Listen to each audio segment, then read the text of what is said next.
Filimone Jitoko, Speaker of Fiji's parliament, sat down for an exclusive interview with Leaders Talk. On his first official visit to China, he toured key landmarks, enterprises and villages in Beijing, Shanghai and Shaanxi. Having seen the grassroots legislative liaison points, he admires China's whole process people's democracy. And I believe President Xi's concept of democratization of the people is something that we may have to learn from or borrow from. As China-Fiji diplomatic ties celebrate 50 years, Jitoko anticipates greater cooperation across diverse sectors. The sectors of all this agriculture, fisheries, infrastructure, road building, and all of those. More on the exclusive with Filimone Jitoko, Speaker of the Parliament of Fiji. Stay tuned.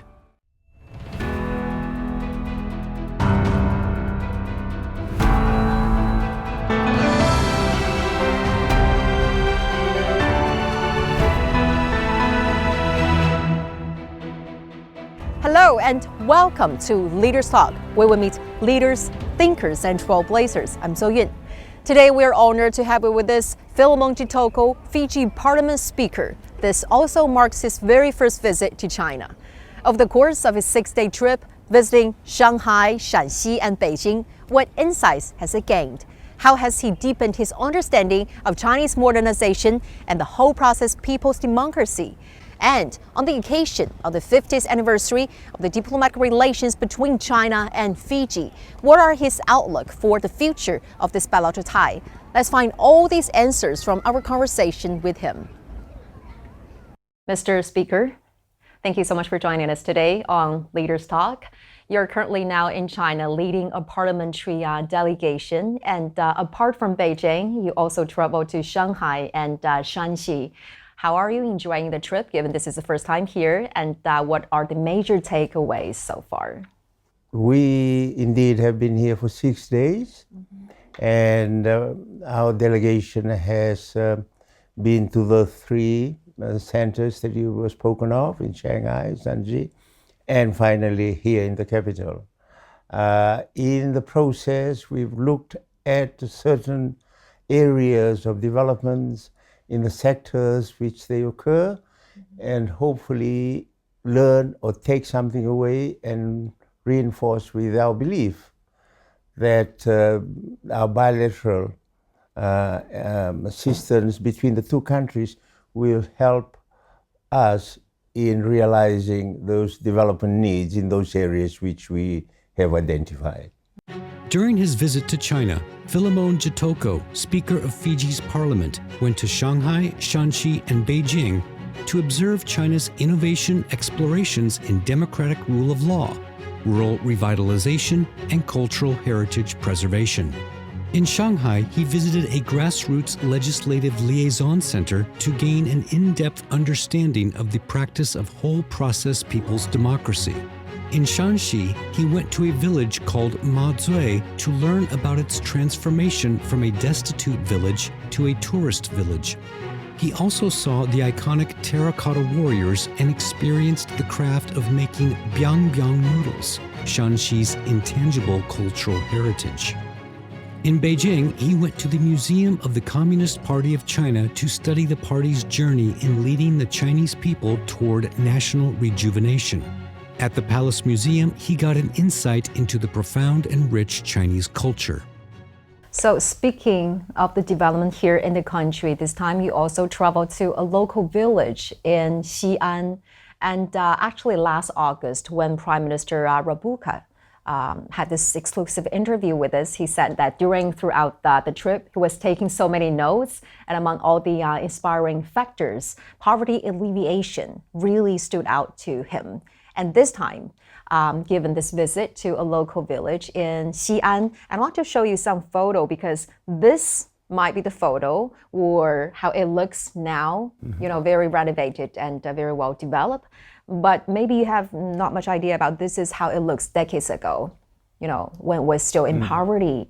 Is there any specific insights or experiences in terms of poverty alleviation that you found very inspiring?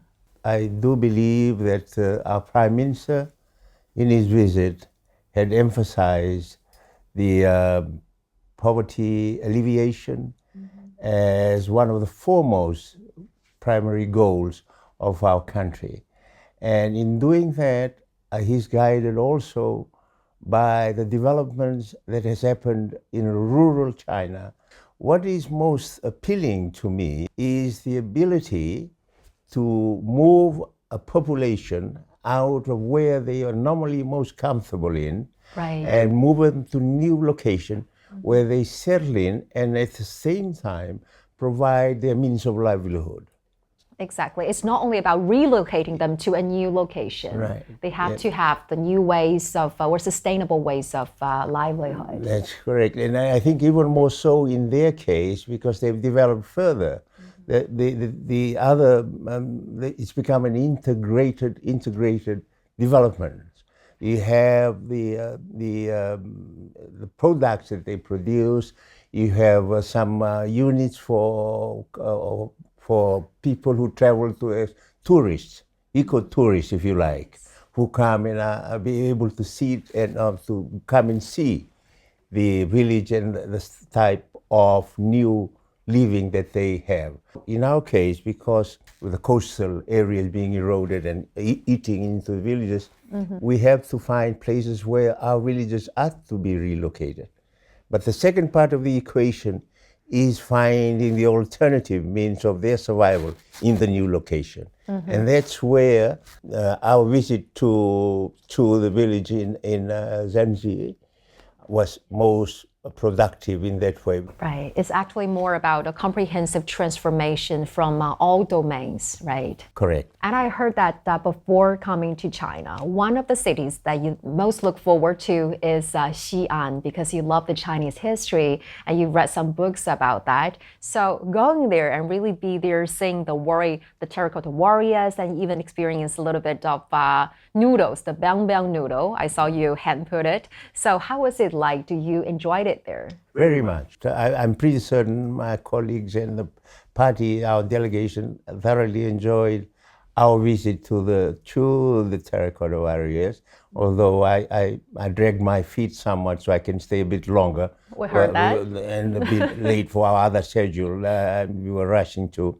I have read so much in history of China to know what terracotta warrior means in the total picture of the history of this country. To be able to be there and to see for myself what I've always read in books is something else. I read history generally, but I was particularly interested in the Chinese, the rise of the Chinese civilization, quite apart from the other civilization of the world. During your visit today at the Forbidden City, you showed great passion in the idea of harmony. That's correct. Is this the kind of value that why you love the Chinese culture and the Chinese history? What do you feel the most fascinated about this culture? Yes, it is the overall or the totality of a human person, right? You take it quite correct. The harmony, the concept of harmony, be in harmony not only with the people but with the nature. Those are the attractiveness of the together or the totalness of the Chinese philosophy. For me, understanding that helps me live and enjoy life a bit fuller than before. What might be the second and the third stop? The second, I think, will come to the museums here in Beijing. and all that are laid out in the memories in the halls that we have gone to see yesterday. The struggle of the people. You mentioned the museum is the Museum of the Communist Party of China that you visited yesterday. There are emotional moments, I heard, when you watched a 4D film which depicted the long march of Red Army led by CPC. Mr. Speaker, what part of the story that you watched there resonate with you the most?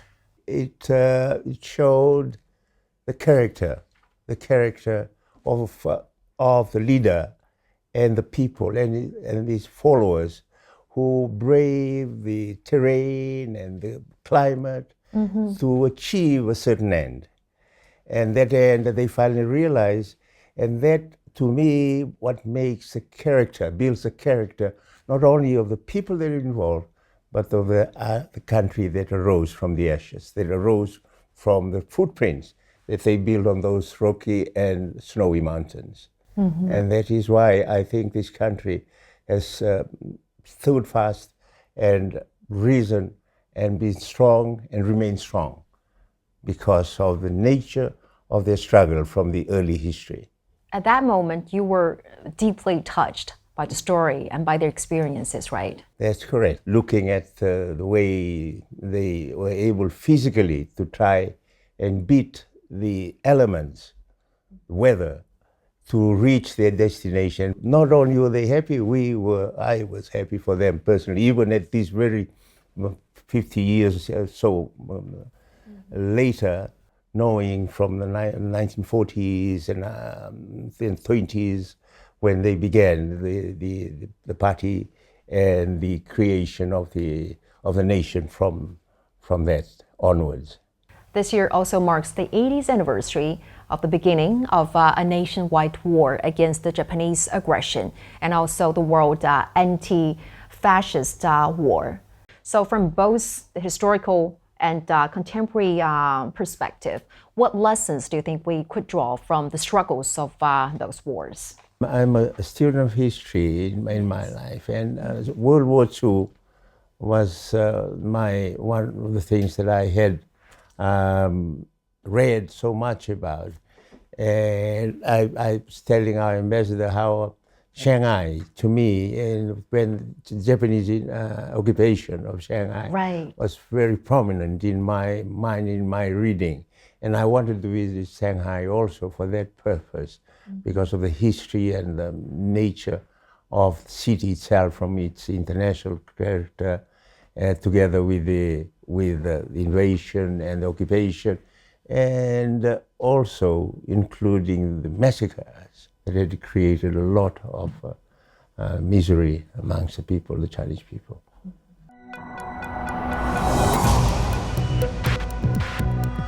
Each day, there are millions of stories. Each one can open new perspectives, new possibilities. Wherever you look, we are there to see, discover, explore. We put the pieces together to find what really matters to you, all around the world, all around the clock. Our reporters are at home across the globe. From our headquarters in Beijing and production centers in Washington, Nairobi, and London, China Global Television Network.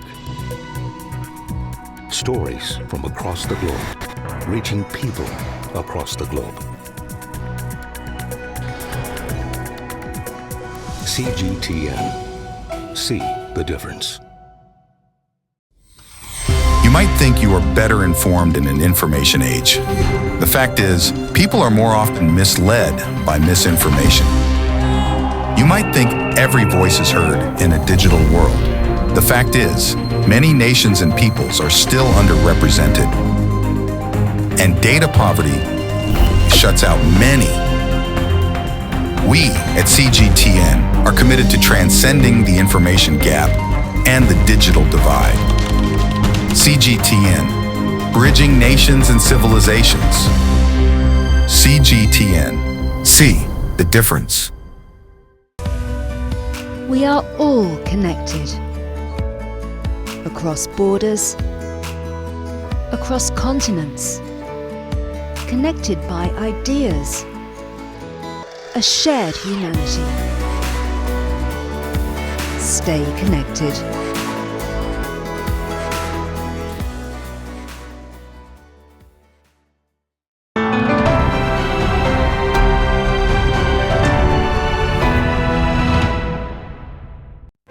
Fiji was among the first Pacific Island nations to establish diplomatic ties with China. Over the past 5 decades, the two nations have fostered mutual political trust, practical cooperation, and cultural exchanges, setting a benchmark for equality and collaboration between large and small states.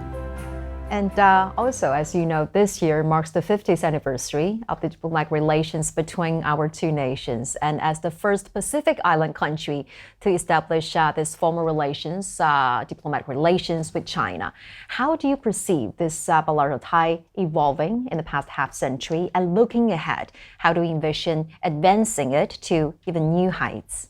We would like to intensify the relationship between our two countries in our bilateral, in all the sectors which we had started our discussion on. The sectors of all the agriculture, fisheries, infrastructure, road building, and all of those are there to be further discussed by our road people and in the coming months and in the coming year. As we know that the One China principle is the cornerstone of the China-Fiji relations. So what is the government's plan to adhere to this principle? We adhere to it. We confirm every time we have discussion that it is a guiding principle of our relationship, our bilateral relationship with China.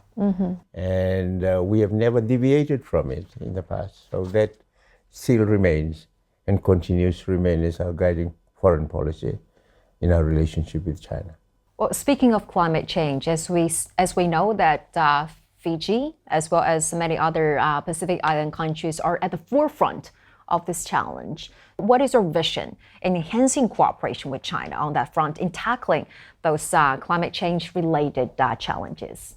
Yes, I think it's important for technological assistance to help us overcome the nature of the climate that affects our well-being in the islands, how we can survive and be able to sustain our developments as well as our livelihood. The role that China has in the world, in leadership, in various factors, in various areas, in various initiatives, including climate change. And we are particularly grateful to China in understanding the nature of our problems, the small island countries of the Pacific, and understanding and being sympathetic to our needs in terms of climate change. And also, Fiji has expressed its strong support for the initiatives put forward by Chinese President Xi, and also has joined the group of Friends of the Global Development Initiative. So in what way do you think those very important and visionary initiatives, the role of those initiatives in promoting global peace as well as prosperity?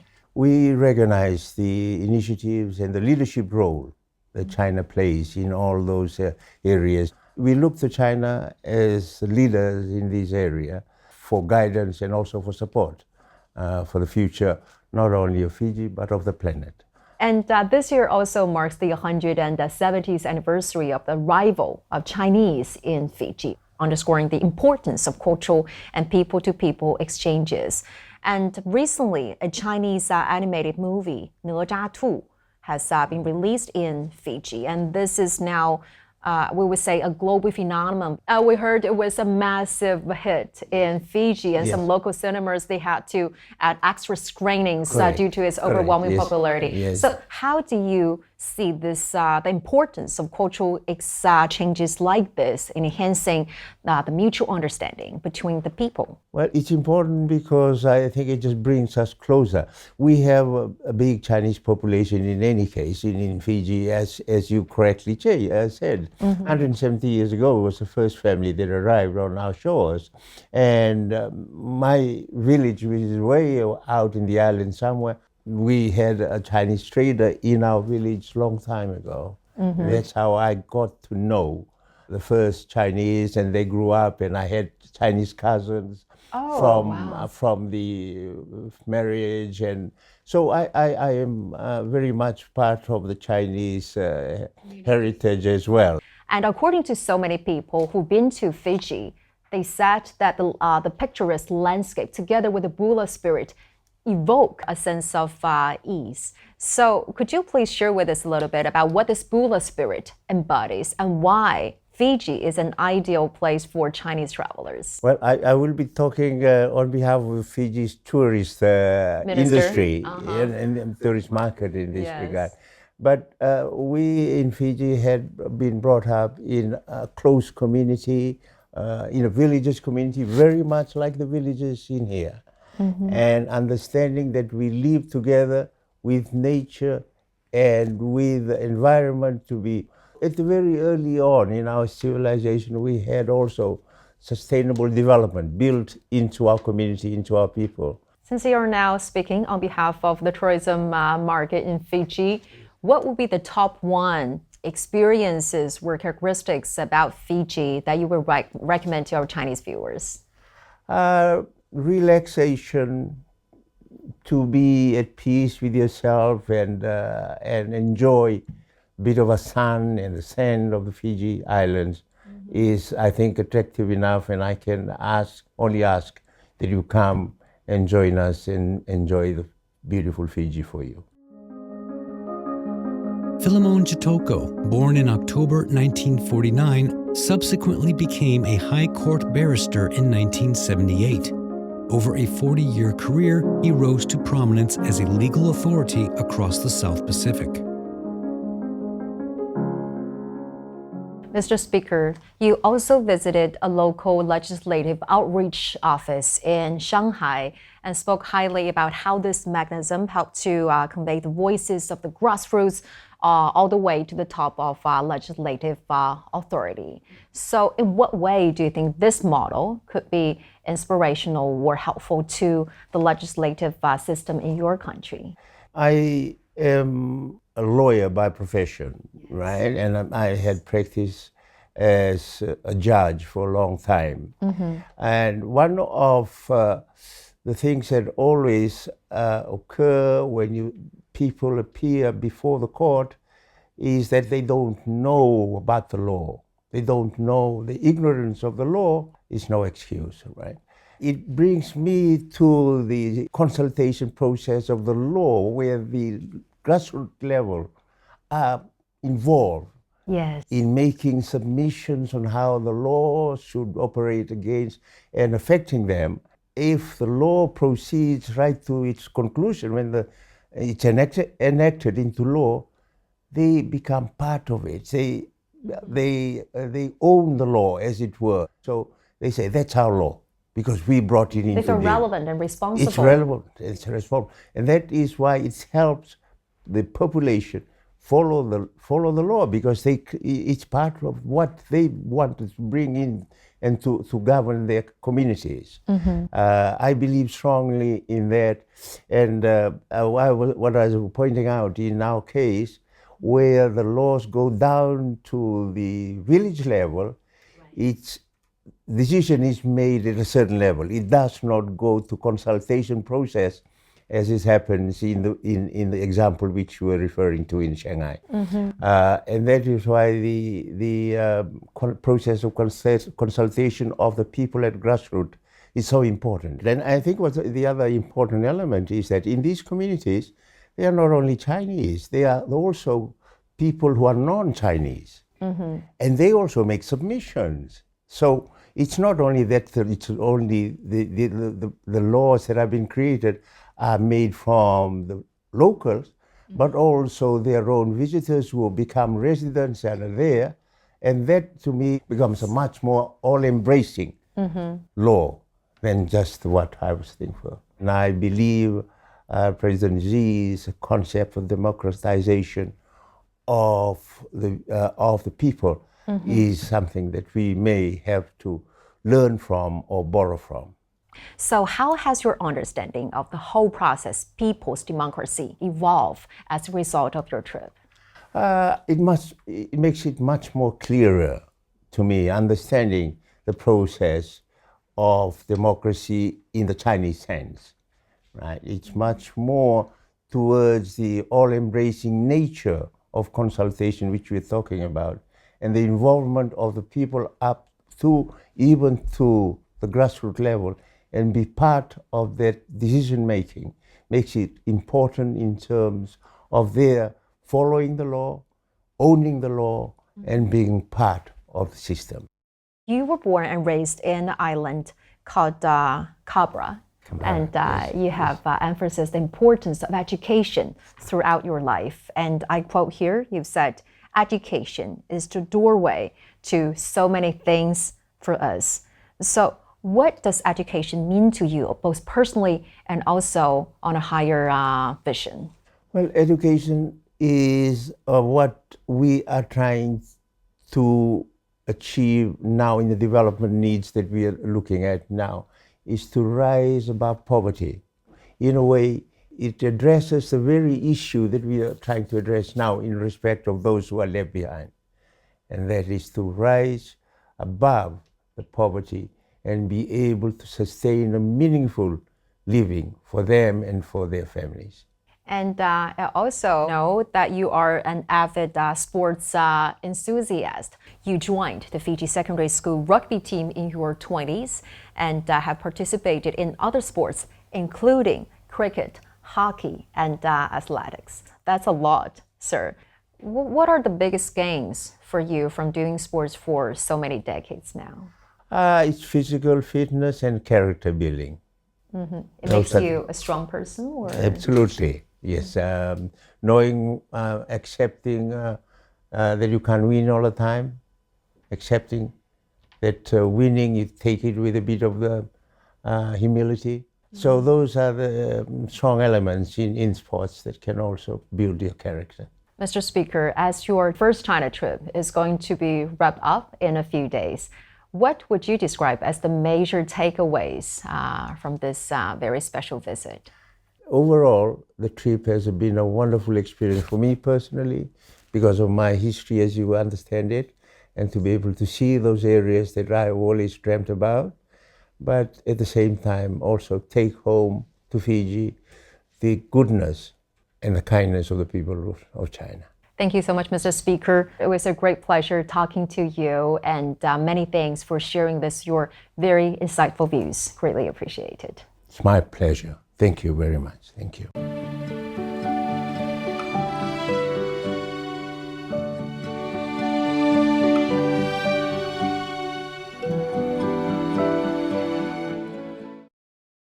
During the interview, Speaker Jitoko's interpretation of China's hope process people's democracy truly impresses. He also expressed a strong desire to expand cooperation in areas that includes infrastructure building, tourism, as well as climate change to help guide Fiji on its journey towards modernization. With that, we're going to wrap up this edition of Leaders Talk. I'm So Yun reporting from Beijing. Thank you for watching and see you next time.